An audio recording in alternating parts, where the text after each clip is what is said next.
করলে পাপের প্রতিকার, দিলে আমায় সকল অধিকার, তোমার পথে আমি চলবো, সবার কাছে তোমার নাম বলবো, তোমার পথে আমি চলবো, সবার কাছে তোমার নাম বলবো।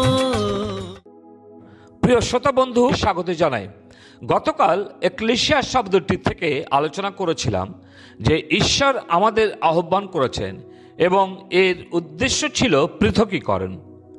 আবার আজ দেখব আহ্বানের ফলাফল ছিল সমবেত বা জমায়েত বা একত্র হওয়া। প্রেরিত তার 12 অধ্যায় 12 পদে এই বিষয়ে আলোচনা করিয়া তিনি মরিয়মের বাটির দিকে চলিয়া গেলেন। ইনি সেই যোহনের মাতা, যাহাকে মার্ক বলে। সেখানে অনেকে একত্র হইয়াছিল ও প্রার্থনা করিতেছিল। বিশ্বাসীদের একত্র হওয়াটা হচ্ছে এক আনন্দের এবং সহভাগিতার, যেখানে আমরা পরস্পরকে উৎসাহিত করি এবং খ্রিস্টের উদ্দেশ্যে গেঁথে তুলি। তাই ঈশ্বর না শুধু পৃথক করেছেন, কিন্তু একত্রও করেছেন। এক নতুন পরিবেশ, নতুন পরিবার, নতুন অভিজ্ঞতা অর্জনের স্থান তথা একত্র হওয়াটা হচ্ছে এক প্রার্থনার সময়, যেমন প্রথম শতাব্দীর মণ্ডলীতে দেখতে পাওয়া যায়। এক্লেসিয়াটা প্রথমত ছিল জিহুদি মণ্ডলী। প্রেরিত তার 7 অধ্যায় 38 পদে তিনি প্রান্তরের মণ্ডলীতে ছিলেন। প্রান্তরে ইসরায়েল জাতি ছিল। নতুন নিয়মের পঞ্চম সপ্তমীর দিন ইসরায়েলীয়দের উপরে পবিত্র আত্মা প্রথম নেমে আসেন বা অবতরণ হয় এবং খ্রিস্টের মণ্ডলীর সূচনা হয়।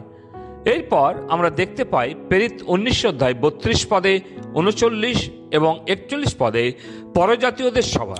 কি জন্য তারা সমাগত হয়েছিল তা অধিকাংশ লোক জানত না। প্রিয়, পরজাতীয়রা জানত না জীবন্ত ঈশ্বরকে। যদিও তারা পোলের কথা শুনেছিল, কিন্তু তাদের অন্তর ছিল দিয়ানার মহাদেবীর প্রতি। আজও অনেকে চার্চে আসেন, কিন্তু কেন আসেন তা অনেকেরই অজানা। কারণ তাদের অন্তর প্রভুর প্রতি থাকে না, কিন্তু জগতের বিষয়গুলির প্রতি আকর্ষিত হয়ে থাকে। এরপর লক্ষ্য করতে পারি এক্লেসিয়া হচ্ছে খ্রিস্টের দেহ, বডি অফ ক্রাইস্ট, যা বিশ্বজনীন এবং স্থানীয় মণ্ডলী। লুক 24 বার এক্লেসিয়া শব্দটি প্রেরিতদের কার্যবিবরণীতে উল্লেখ করেছেন। 115 বার পত্রগুলিতে এবং প্রকাশিত বাক্যে দেখতে পাওয়া যায় চার্চ বা মণ্ডলী হচ্ছে খ্রিস্টের দেহ এবং আমরা বিশ্বাসীরা হচ্ছি তাহার দেহের অঙ্গ। এফেসীয় 5 অধ্যায় 30 লেখা আছে, অতএব আমি ও আপনি খ্রিস্টের দেহকে মানে খ্রিস্টের মণ্ডলীকে কলুষিত করতে পারি না। ঈশ্বরের সেই অধিকার আমাদের দেননি। যখন আমরা স্থানীয় মণ্ডলীর সৌন্দর্য বুঝতে চাই না, স্থানীয় মণ্ডলীর তাৎপর্য বুঝি না, তখনই আমরা খ্রিস্টের দেহকে কলুষিত করি এবং কলঙ্কিত করি এবং আমরা পাপ করি। জমায়েত বা একত্রিত হওয়ার স্থান যে কোনো জায়গা হতে পারে, এমনকি একটি ঘরও হতে পারে। যেমন মথি তার 18 অধ্যায় 20 পদে, কেননা যেখানে 2 কি 3 জন আমার নামে একত্র হয়, সেখানে আমি তাহাদের মধ্যে আছি। এটা প্রভু যীশু নিজের উপস্থিতি এবং বিশ্বাসীদের একত্রিত হওয়ার উদ্দেশ্যে বলেছেন।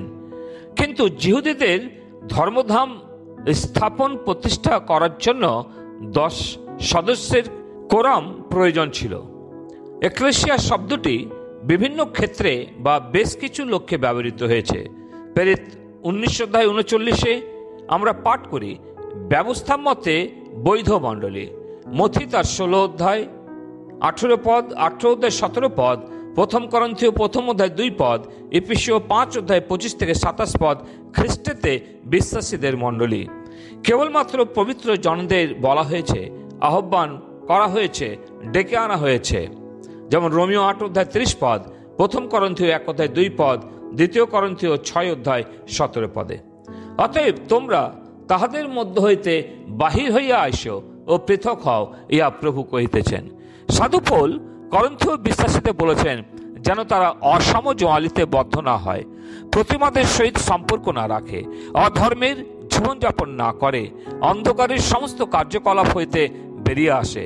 প্রিয়, এটাই হচ্ছে খ্রিস্টের মণ্ডলীর অন্যতম উদ্দেশ্য, যেন মন্দতা থেকে মন ফিরিয়ে জীবন্ত ঈশ্বরের আরাধনা করি।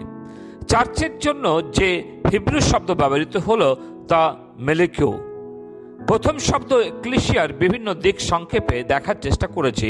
অন্য আরও একটি শব্দের তাৎপর্য কুরিয়াকন, এর অর্থ যা প্রভুর। প্রথম করন্থীয় 11:19-20 পদে প্রভুর ভোজ। আর বাস্তবিক তোমাদের মধ্যে দলভেদ হওয়া আবশ্যক, যেন তোমাদের মধ্যে যারা পরীক্ষা সিদ্ধ তাহারা প্রকাশিত হয়। যাহা হোক, তোমরা যখন এক স্থানে সমবেত হও তখন প্রভুর ভোজ ভোজন করা হয় না। সাধু পৌল বলতে চেয়েছেন মণ্ডলীতে যে ঈশ্বরের পবিত্রতা বজায় রাখা হয়। প্রকাশিত বাক্য 1:10 পদে প্রভুর দিন। সাধু যোহন 7টি মণ্ডলীর চার্চের উদ্দেশ্যে দর্শনে 7টি পত্র পেলেন, যেন মণ্ডলীগুলিতে সংশোধন করা হয়। লুক তার 22:25 পদে প্রভুত্বের কথা প্রভু যীশু নিজেই বলেছেন, এবং 22:26-30 পদে এক রাজ্য তিনি প্রস্তুত করছেন। রোমিও তার 14:8-9 পদে শব্দ লেখা আছে প্রভু। যদি আমরা জীবিত থাকি তবে প্রভুরই উদ্দেশ্যে জীবিত থাকি, এবং যদি মরি তবে প্রভুরই উদ্দেশ্যে মরি।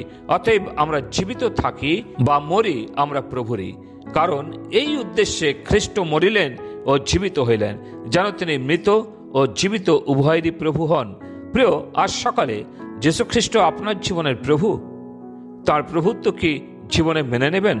ঈশ্বর আশীর্বাদ করুন আমাদের তা করতে। প্রভু, তোমাকে ধন্যবাদ দিই প্রভু যীশু খ্রিস্টের প্রভুত্বের জন্য। প্রভু, আজ প্রয়োজন যেন আমরা বিশ্বাসী রূপে তার প্রভুত্বকে আমাদের জীবনে স্থান দিই। আমাদের অনুগ্রহ দাও যেন আজ সকালেও তার প্রভুত্বকে জীবনে প্রাধান্য দিই। প্রার্থনা মুক্তিদাতা প্রভু যিশু নামে চাই, আমেন।